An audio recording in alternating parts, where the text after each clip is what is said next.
want to tell you what I was going to talk about as of Sunday. This is what I was going to talk about, but I'm not going to talk about it. So I'm going to tell you in 30 seconds, and then we're going to go what I'm actually going to talk about. Number one, I was going to tell you that if you want to make lots and lots of friends here today, smile. Smile at everyone that you possibly can. It's very interesting. Dr. Jim Kim, when he took over as president of the World Bank, their mission is to eradicate extreme poverty. He goes to Alan Mulally, the former CEO of Ford, and says, I need advice. And Alan Mulally, who's worked with hundreds of thousands of people, millions of stakeholders, one of the most important CEOs of our time, says to him, you need to smile more. When you're in your position, your face isn't yours anymore. So smile at people today. The second thing I want to encourage you to do is to call people by name whenever possible. We know the story of Atul Gawande. When people said their names in the operating room, complications and deaths went down by 35%. When you call people by name, you activate them. So call them by name. You might get it wrong. I called Shanna. Shauna.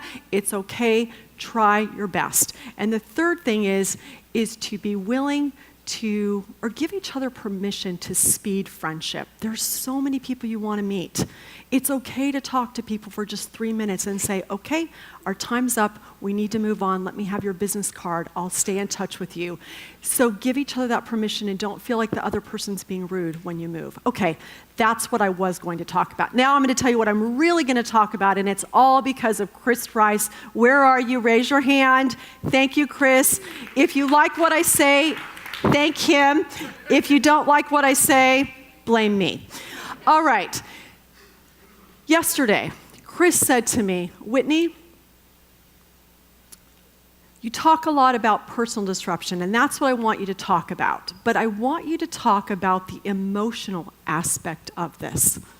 I want you to talk about the emotional aspect. So that's what I'm going to do today. I'm going to tell you a few stories that I haven't told before, and I hope that they're helpful. First, a recap. Disruptive innovation, silly little thing that eventually takes over the world. We've just heard Walt Mossberg talk a little bit about that. Let me give you a few. Telephone took over the telegraph. Electricity or the light bulb took over the gas lamp, and the car took over the horse and buggy.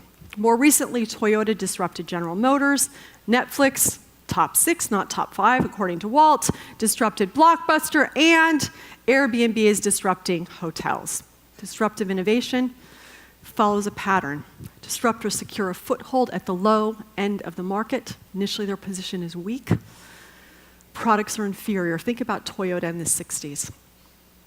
At that point in time, General Motors could have crushed them like a cockroach, but they didn't.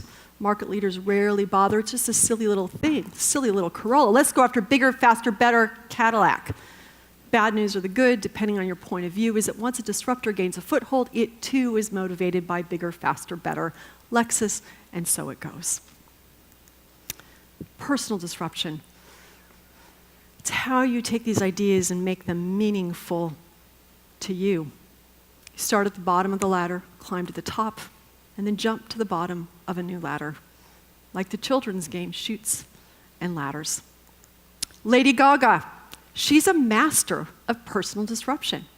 In 2008, she went straight to the top of the charts, and what does she do for an encore? She jumps to the bottom of a new ladder. She collaborates with Tony Bennett on a jazz album. She does a Sound of Music tribute. Lady Gaga, Sound of Music, at the Oscars. She produces a country album.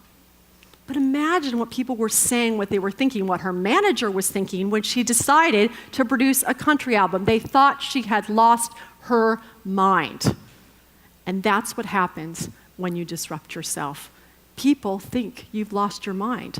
They don't understand that you've chosen to become a silly little thing so that you can again take over the world. The other thing that they don't understand, that you don't understand, that I don't understand, is that change is not linear.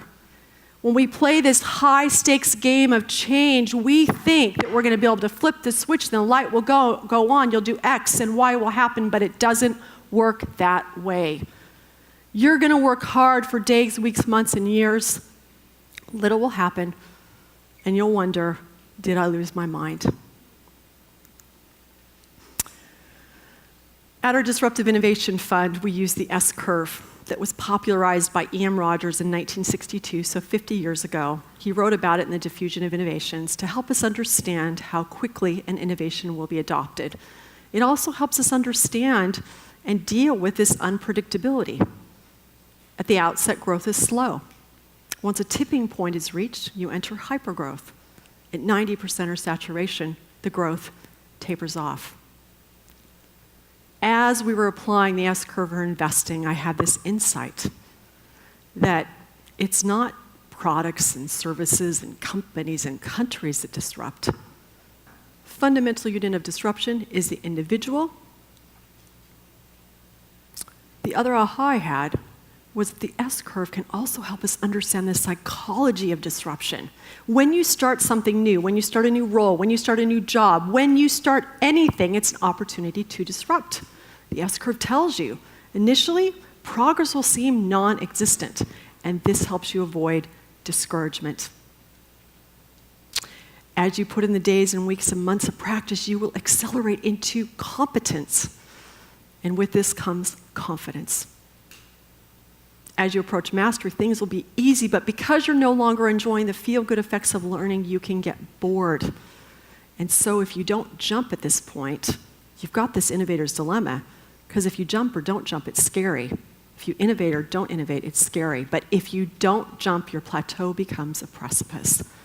So I want to share 4 quick examples of the personal disruption for me, how I felt, that underbelly of disruption. First one is happening right now. It's real time. In October, I'm speaking at the World of Business Ideas in Mexico City. There are going to be thousands of people there. The keynote is Michael Phelps. I'm so excited. I'm going on stage, but guess what? A few months ago, I interviewed someone for my podcast. He dared me to give the speech in Spanish. Well, I do speak Spanish. I served a mission in Uruguay for 1.5 years, so I speak Spanish, but I have never, ever given a speech in Spanish. This is the easy kind of disruption. I'm going to jump to a new curve. It feels good. I'm in control. That feels kind of fun, Chris. And we all need to do a little bit of that. Now I'm going to give you a couple more that aren't so easy and aren't so fun. A few years ago, we invested in a business. It was a good idea. It was called Organized Magazine. Great idea, in fact. It didn't work. But we poured hundreds of thousands of dollars into this business. Turns out later, we were defrauded. We lost a lot of money. Now, that's not the lesson. I was pushed off a curve. This time, I didn't choose to become a silly little thing. I was the silly little thing. But the lesson here was I didn't follow my own advice. Number 4, battle entitlement. My husband didn't want to make this investment. He advised against it. But you know what? The more successful you are, the more you think you deserve your success. And so here I am climbing up the curve, lots of revenue, margins expanding. I'm going to make the investment. So the lesson I learned was that I need to listen to my husband.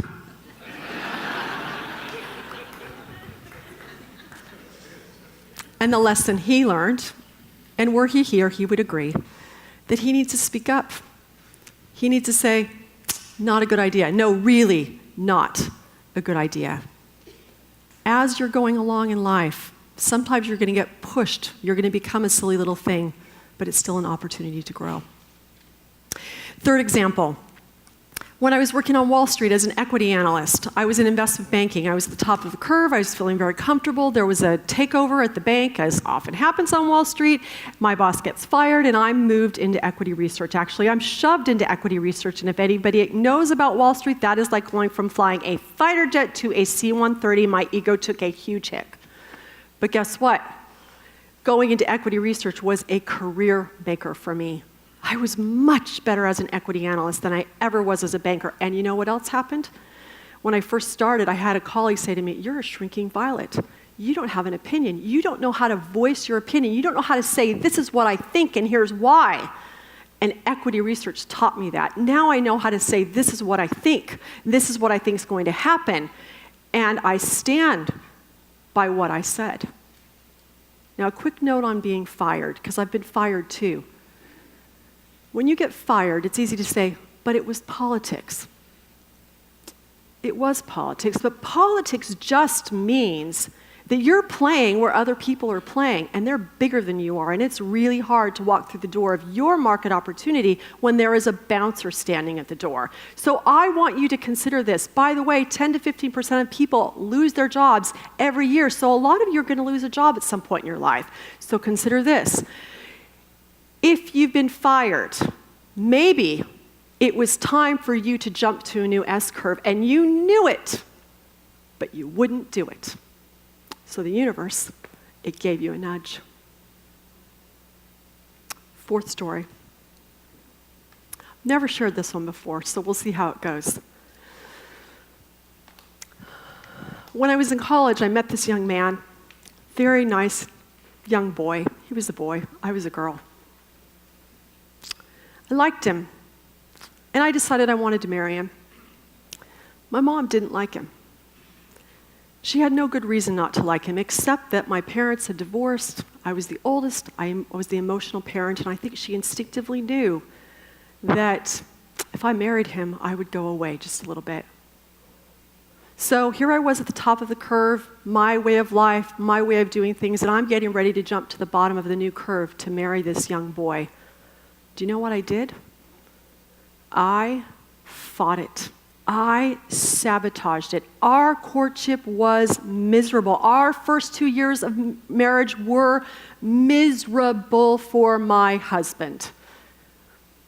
In fact, at one point it was so awful, but for the grace of God, he would not have married me. Here's what I want to say to you. Sometimes disruption is easy and fun like a speech. Sometimes you get pushed off and it's an opportunity to grow. Sometimes you want to disrupt yourself. You know you need to disrupt yourself. And yet you are going to fight it with everything you have. You are going to sabotage it. Don't do that. Don't do it. I will tell you today, I just had my 30-year anniversary. Marrying my husband was the best S-curve I have ever jumped to, and will probably be the best decision I've ever made in my life. And it was one of the scariest, and it was one of the loneliest. When you disrupt yourself, you leave your comfortable perch doing things the way you've always done. You leave who you were to become who you will be. You disrupt the current iteration of you to become the real you. But it's scary and lonely. So if you're scared and if you're lonely, know that you are on the right path to disruption. One final thought, quote I want to share with you. It's from Anne Lamott. She says, if we stay where we are, where we're stuck, where we're comfortable and safe, we die there. We become like mushrooms living in the dark with poop up to our chins. If you want to know only what you already know, you're dying. You're saying, leave me alone. I don't mind this little rat hole. It's warm and dry. Really, it's fine. When nothing can get in, that's death. When oxygen can't find a way in, you die. But new is scary. New can be disappointing and confusing. We had this all figured out, and now we don't. New is life. People, get out of the poop. Be willing to be a silly little thing so that you can take over your world. Thank you.